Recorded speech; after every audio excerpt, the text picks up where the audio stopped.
Illegal sand mining continues. And up next is our investigative news segment, Action TV, which looks into this.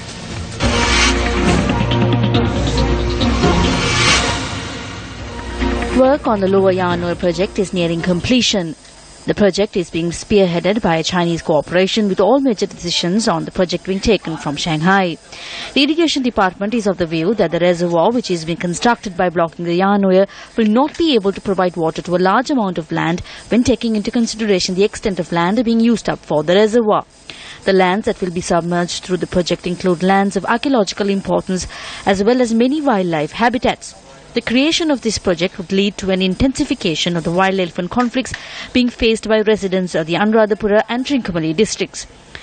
Excavation for the Yarnoy project fell across an area which was said to be rich in ilmenite and or rich in titanium. However, during the period in which excavations took place, the media was not allowed access to the area through the use of heavy fortifications.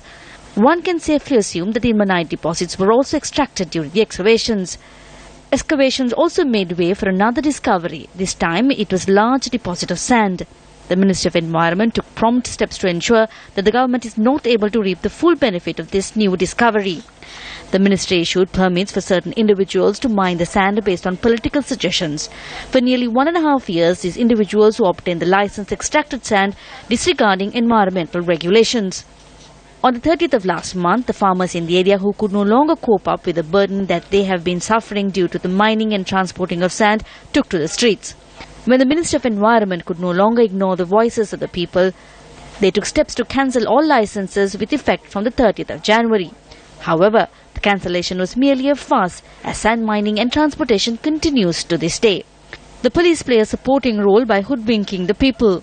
The police ride in front of trucks that transport sand in the area in order to provide the impression that these lorries have been taken into their custody.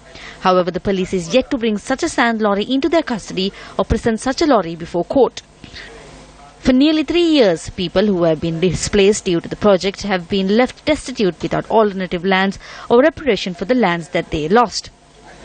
The same officials who are dragging their feet when making allocations to provide these people with reparations have created the necessary background for outsiders to earn a large amount of wealth through the mining of sand.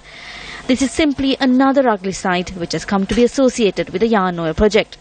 Shouldn't steps be taken at least now to remove the sand deposits that are remaining in the manner which falls in line with environmental regulations, and then use that money to provide reparations to the people that have been affected? Secretary to the Minister of Environment, this is over to you.